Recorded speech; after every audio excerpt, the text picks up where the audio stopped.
Hello students, welcome back to Discrete Mathematical Structure online video classes. We are studying with the module 5. In the last video, I have given you few of the definitions. Today we'll learn few more definitions and theorems. So first we are going to have a theorem over here. Let us see the theorem definition. In an undirected graph G equal to V, E with total number of vertices is equal to V and total number of edges in the edge set is E, and loops show that 2E is less than or equal to V square minus V. What is the correspondent result when G is directed? Okay, now consider what we'll do. We'll see this definition, what it is consisting of. That we are going to have an undirected graph. Okay, we are having a one undirected graph, so I'll consider this one. So I'll represent this one as A, and here is B, here is C, and here is D. Okay, now what is here vertex set? Total number of vertex set is here is 4, and total number of edge set is also 4.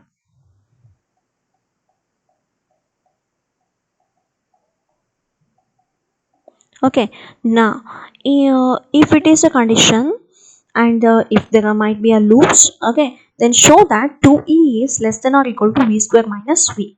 Okay, let us put in this diagram. So what is the total number of E is 4. So if I put 2 times E is nothing but 8.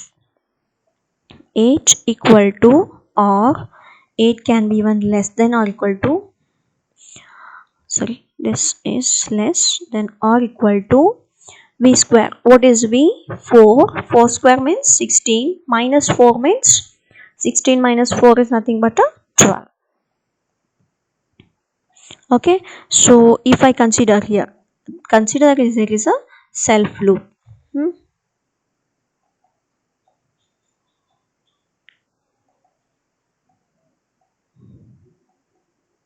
Okay. If it is the self loop, then also I'll be having here edges will be, instead 4, it will be 8. Okay, so now in a loop free undirected graph that is not a multigraph, then the maximum number of edges are V2. Okay, V2, that is nothing but a NCR. In the same format I can write is a VC2. So if it is VC2 means V factorial divided by V minus 2 factorial into 2 factorial. If I simplify, I'll be getting V into V minus 1 divided by 2 factorial. Okay, this simplification I given V into V minus 1, V minus 2 and V minus n. Here also V minus 2, V minus 3 till V minus n into 1 divided by 2 into 1. So all these things are going to get cancelled. All remaining is V and V minus 1 divided by 2. Okay, now when I get this one, what I'll substitute in this particular equation. So I'll take a edge set, total number of edges in the edge set equal to E is less than or equal to V square minus V. We have to find out. Okay, so I know the fact that it is VC2. So VC2 value I'll be putting here. I have calculated, same value I'll be putting V into V minus 1 divided by 2. Now further I'll be simplifying. This 2 goes here, that is 2E is less than or equal to V square minus V. I'll be getting.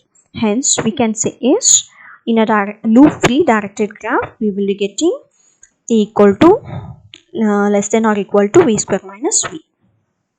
Next, coming to one more definition here. So the definition consisting of spanning subgraph. Okay, spanning subgraph means what we are having. Consider there is a 4 diagrams. This is my original graph. I'll represent it by G, and this is by G1, and this is by G2, and this is my G3, or this is a directed graph. These things we'll consider later. Okay, look, we'll see the definition. So what is the definition consisting of? Definition consisting of given a directed or undirected graph G equal to V comma A, let G1 equal to V1 comma E1 be a subgraph of G. Then if V1 equal to V, then G1 is called a spanning of subgraph of G. Okay, so I am having a diagram here. So in this particular graph G, how many vertices are there? A, B, C, D, E. Totally 5 vertices are there. I consider A and C. Okay, and D. You can see a B and E. Later I'll explain. Now consider this blue or blackish color represented A, C, D. Only these are there. Okay, and coming to next here I'm having is one more. G2 is consisting of E, B, E, D. Okay, so only these two are there. Okay, so now these two I can call as a subgraph of this original graph G, but they are not a spanning of graph. If it should be spanning of graph means what is a vertex set, and here V1, this is okay, both should be same. Here is it same? No. Here is it same? No. If I extend this one vertex set, let the edge set be CD only, but here AC followed by here should include E, then B, then it is going to be called as a spanning of subgraph. We'll take one more example.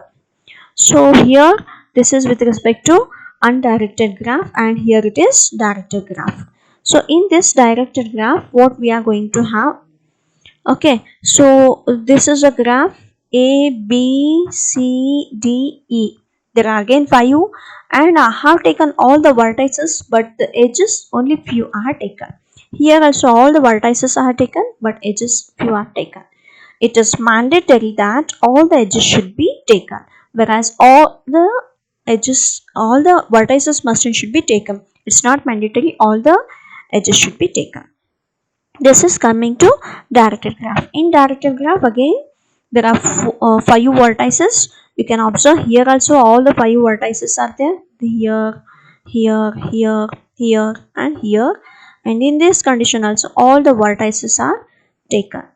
Okay, so all the vertices must and should be there. Then only I am going to call that one as a spanning of subgraph. Now let us take one more definition. So that is induced subgraph. Okay, let G equal to V comma E graph. It can be either directed or indirected. If null set is not equal to U is a subset of V, the subgraph of G is induced by U is the subgraph whose vertex set is U and which contains all the edges of either the form. There are two conditions. A is xy for xy belonging to U, or xy for xy belonging to U. Then this is with respect to directed and this is with respect to undirected. We denote this graph as U, that is a induced subgraph. Okay, so let us take an example. There is a one graph G. How many vertices are there? Again 5. A, B, C, D, E, F. Okay, in this what I'll do is I'll consider only B, then C, then D and E. Okay, when I consider whatever the vertex set, it must and should include the edges connected between them. Here also you can see AB and EF I have taken on all the edges are going to be connected. Consider this one. Here I have taken A, B, C. All vertices are taken, but D I have not considered. So, but B to C, then C to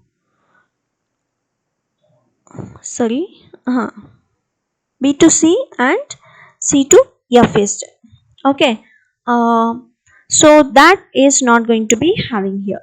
Okay, so because of that, what we are going to call here is this particular edge is not there, which is present in a original graph. So we can say this particular graph is not going to be called as an induced subgraph, whereas this B, that is you can call as G1 and this is my G2, are going to be called as a induced subgraph of this particular G. Following? Okay.